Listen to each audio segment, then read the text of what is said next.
Hello दोस्तों, अगर आप कंफ्यूज हैं कि आपको अपने कमरे के लिए कितने टन का एसी लेना चाहिए, आपके कमरे के हिसाब से कितने टन का एसी सही रहेगा, तो ये वीडियो आपके लिए बिल्कुल सही है। आगे बढ़ने से पहले प्लीज़ मैं आपसे रिक्वेस्ट करूंगी कि प्लीज़ आप हमारे चैनल को सब्सक्राइब ज़रूर करिएगा। तो दोस्तों आइए स्टार्ट करते हैं। आज हम जानते हैं कि टन का मतलब आखिर है क्या। बहुत लोग कन्फ्यूज़ रहते हैं, वो सोचते हैं कि टन का मतलब है वज़न, लेकिन दोस्तों टन यहाँ पे वज़न को नहीं दिखाता है, बल्कि टन का मतलब है कि कूलिंग कैपेसिटी कितनी है एक एसी की।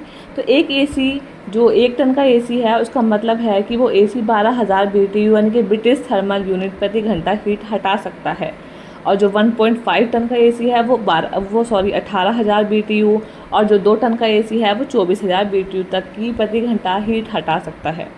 लेकिन जितना बड़ा रूम होगा उतनी ज़्यादा कूलिंग कैपेसिटी की ज़रूरत भी पड़ेगी, यानी कि ज़्यादा टन का एसी।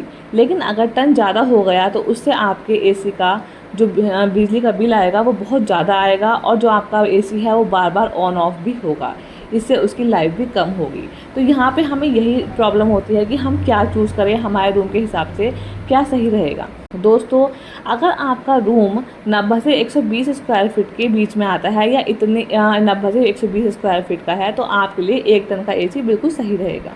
और अगर आपका रूम 120 से 180 स्क्वायर फीट का है, तो आपके लिए 1.5 टन का एसी सही रहेगा। और अगर आपका रूम काफ़ी बड़ा है, यानी कि 180 से 240 स्क्वायर फीट का है, तो आपके लिए 2 टन का एसी बिल्कुल सही रहेगा। लेकिन ध्यान रखिए, केवल साइज ही सब कुछ नहीं होता। एसी का जो टन होता है वो चुनते समय हमें बहुत सारी बातों का ध्यान रखना पड़ता है। मान लो आपका कमरा छोटा है, लेकिन उसमें काफ़ी सारे लोग रहते हैं, उसमें काफ़ी सारे इलेक्ट्रॉनिक आइटम्स आप यूज़ करते हैं, या फिर वो बहुत ज़्यादा धूप के नीचे आता है, या फिर वो बहुत टॉप फ्लोर पे है आपका कमरा, तो भी छोटे कमरे में 1 टन का एसी काम नहीं करेगा। तो वो पॉइंट क्या क्या है? एक तो धूप है, यानी कि अगर आपका कमरा साउथ और वेस्ट डायरेक्शन में है, पूरा दिन उस पर तेज़ धूप पड़ती है, 1.5 टन आपके लिए बिल्कुल सही रहेगा। दूसरा ये है कि अगर आपका कमरा टॉप फ्लोर पर है, छोटे कमरे के लिए ज़्यादा टन का एसी सही रहेगा। अगर आपके कमरे में ज़्यादा लोग आते जाते हैं, काफ़ी ज़्यादा लोग रहते हैं, तो भी आपके लिए ज़्यादा टन सही रहेगा। और दूसरा ये है कि अगर आपके कमरे में काफ़ी सारी खिड़कियां हैं और पर्दे लगे हुए हैं, और जो है दरवाज़ा बार बार खुलता है, तो कूलिंग जल्दी उठ जाती है, इस वजह से भी आपको ज़्यादा टन लेना चाहिए। दोस्तों ये सारी चीज़ें काफ़ी सारी आपको ध्यान रखनी है, कि ऐसा ना हो कि आप सोचें कि छोटा कमरा है तो 1 टन का एसी ले लेता हूँ, लेकिन आपके कमरे के हिसाब से आपको ये चीज़ें भी ध्यान रखनी है कि ज़्यादा लोग तो नहीं हैं, ज़्यादा धूप तो नहीं पड़ रही है, इलेक्ट्रॉनिक इक्विपमेंट तो आप काफ़ी सारे यूज़ नहीं कर रहे हैं उस कमरे में, या आपके कमरे में ज़्यादा खिड़कियाँ तो नहीं हैं जिससे वेंटिलेशन की प्रॉब्लम हो सकती है। अगर ऐसा कुछ है आपके कमरे में और आपका कमरा छोटा है, तो आपको 1.5 टन का एसी लेना चाहिए।